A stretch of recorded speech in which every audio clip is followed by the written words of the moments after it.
Matthew Wargo and Donald Rosenow.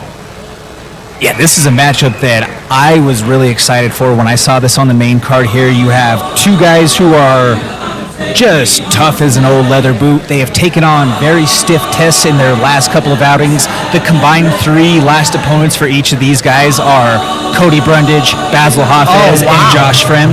So, I didn't know that. These guys are both, although they weren't successful in those trips to the CJJC cage, they are hungry to go out there and get their hand raised against each other here today, and the experience that they were able to gain from facing those high-level guys is huge when they're able to then come into a contest against guys who maybe don't have that same sort of marquee attraction to their name, which does add a little bit of pressure in the process.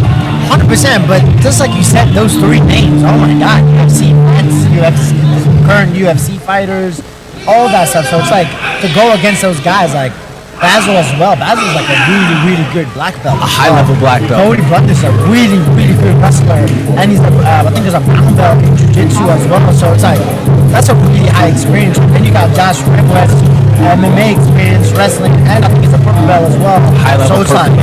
So it's like that's like that you hate to see it, but like that's like learn from failure, but. Man, that's a learning experience you're gonna get. That's great. Absolutely.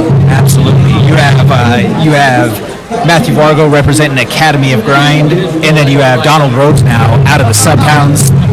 Whenever you see the Sub Hounds, it's pretty much to a T. You understand a lot of what their game plan is. It's right there within their tagline and within their signature phrase: back takes and leg kicks. Oh wow! Okay. I love back takes. You can see some good back takes. You'll be like, wow, like you'd be amazing. It's like an anaconda jumping on you. Donald he's a leg lock specialist, and so in a matchup like this where you have somebody who might want to play a little bit more of the wrestling game in Matthew Wargo, I'm excited to see how the styles will match up.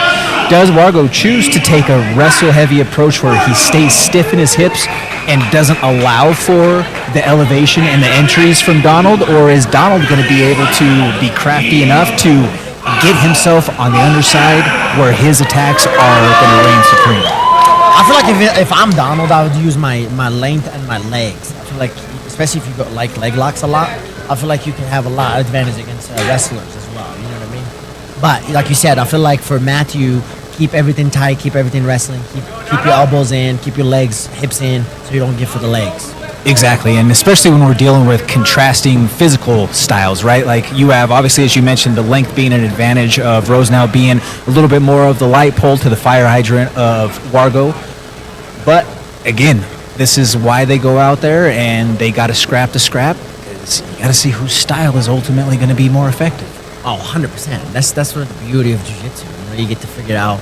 It's not so much about technique, but it's more about like, okay, technique, you got the cardio, you got the pressure. Now we have a cage as well, so the cage can be effective in a match like this.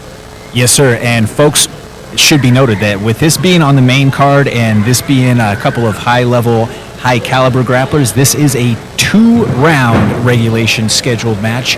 This is 195 pounds in a no-gi bout.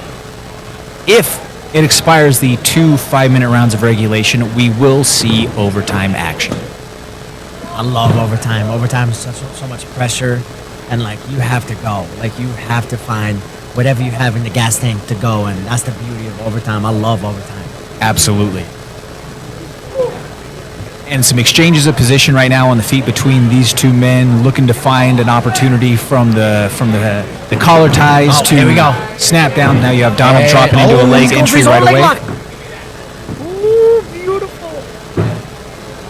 Hey, one way to stop somebody's attack, you attack their own leg. Hey, very crafty and a heads-up move immediately by Matthew Wargo. I was not expecting for him to grab that. I thought he was going to defend.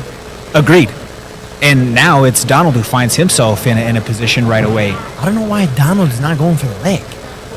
I mean, I think that right there. Oh, it's him now. Tough. Now he's deep. Now he's deep. And he has 2 feet to work with. I think he should work with the other feet. He doesn't need to work with the other one. He has a straight ankle that he's in on right now that it's not deep, but he's just cooking right now.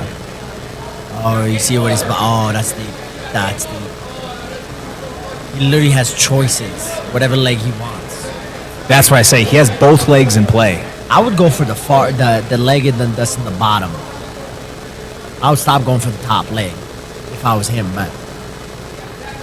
Or he can just go with the ankle lock. Yep. And he gets the ankle lock right there. We have a first round submission by ankle lock by Donald Rosenow of the Subhounds. And that was a beautiful counter, though. And we'll have our official decision here in just a moment. I'll be right back after this interview. Ladies and gentlemen, your winner out of the blue corner, Rosenow.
He calling.